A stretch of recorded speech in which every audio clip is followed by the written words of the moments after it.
electricity that I support, and they support me, their budget's been $140 million a year, and this is an assistant secretary's department, which is minimal compared to the renewable side, which is $4 billion. So the electricity side has not gotten very much support. This $4.5 billion is just very exciting, and it's going to make things perk up. But it needs to be sustained like everything else, sustainability, and I support that. I mean, I certainly agree that we need to do a lot more than we're doing, but knowing the federal bureaucracy and how it operates, I'm not sure what the mechanism is for future investment by the government. One of the questions that came up to me last week, I was on the Hill testifying to some staffers on some issues, and the question comes up to me is, what standards are we going to use to say it worked? And I got no answer. I said, give me more money, I'll develop more standards. but the real point was is we need to I really do a good job on the $4.5 billion. It'll come if we do a good job. Some of the members of the panel have been in this field for decades, literally, and I think some of them were very pleasantly surprised to wake up one day and realize that which had been their careers North Star for the last 10 or 20, 30 years is suddenly in the limelight. And it seems almost as though there's a little bit of a feeding frenzy going on. I talked to some of you about this. One of the speakers that I heard last week suggested that many of these so-called shovel-ready projects that had received government funding were shovel-ready for purposes of their applications, but in fact they didn't even have business plans or business cases built up behind those so that they really knew how they were going to deploy the money in a business sense if they got it. Well, in software development, there's a fallacy that software developers sometimes refer to as the 1-month pregnancy. The idea that if one woman could have gestation in 9 months, then you could get 9 women together and you could get the product done in 1 month.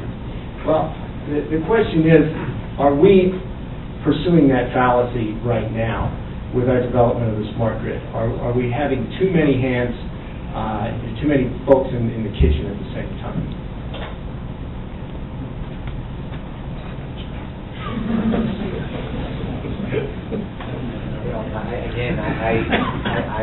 I look at it. I think actually, there's been talk even that the stimulus actually slow things down because, to your point about California, there were utilities out there. There were utilities out there that were ahead of the curve that made these investments prior to the stimulus. And then once the word got out that there may be free money, and I guess I want to go on record saying I'm always in favor of free money. So the more the better. So I don't want to think you're out of my various my fellow panels here. But so that there was some talk that people may have been delaying deployment, saying, well, let me get my application and let's see how much money the government's going to give me. And we got to remember too, that's why again I would soft pedal the stimulus. There's other policy tools available. For example, accelerated depreciation, some type of tax incentive to encourage utilities. Because again, back to the question of it is quite interesting that someone is analyzing all these applications and deciding who are going to be the winners of these stimulus dollars. So we should take a look at it. But I think that I haven't seen. I have to say, so far, from my perspective, it's been a mad race. Everyone's off to the races doing it. I don't see any harm at this point. There's great experimentation going on. So I wouldn't say there's any, from our perspective, cause for concern. I think this funding is coming out probably as fast as is reasonable. One interesting number that kind of hit me when it was announced last week at this grid week event was that DOE is now dispersing $1.3 billion per week into this space. So there is a bit of a feeding frenzy there. However, just to kind of validate Luke's observation, I also heard from more than one utility that they are actually delaying some projects as a result of the stimulus spending. They were either going to do it out of private funding, they were going to do it through rate-based applications, through state-level PUC, but kind of like you're waiting to see if you're going to get the winning lottery ticket. And if you go and spend other money, you disqualify yourself from the lottery, you want to wait till those numbers are called. and that inevitably is causing a few delays. Well, that's a good segue, John. Grid Week, which occurred in Washington, D.C. last week, has every indication of being to the smart grid industry what Comdex is to the computer industry. It was attended by 1,300 people. I imagine many folks in this room and certainly on the panel attended. I thought I would just ask the members of the panel in quick fashion if you could just tell us what your number one takeaway was for those of you who went to Grid Week. I think there was, I think the thing I still come away from that, the discussions is, this is not a technology challenge. I think the technology is out there. I think there's a business case. I think there's a lot of discussion. There's a lot of discussion on regulations. Do we have the right regulations? Do we need to do this differently? There's all kinds of opportunities here to drive efficiency and productivity, but do we have the right incentives? So I think that's a key.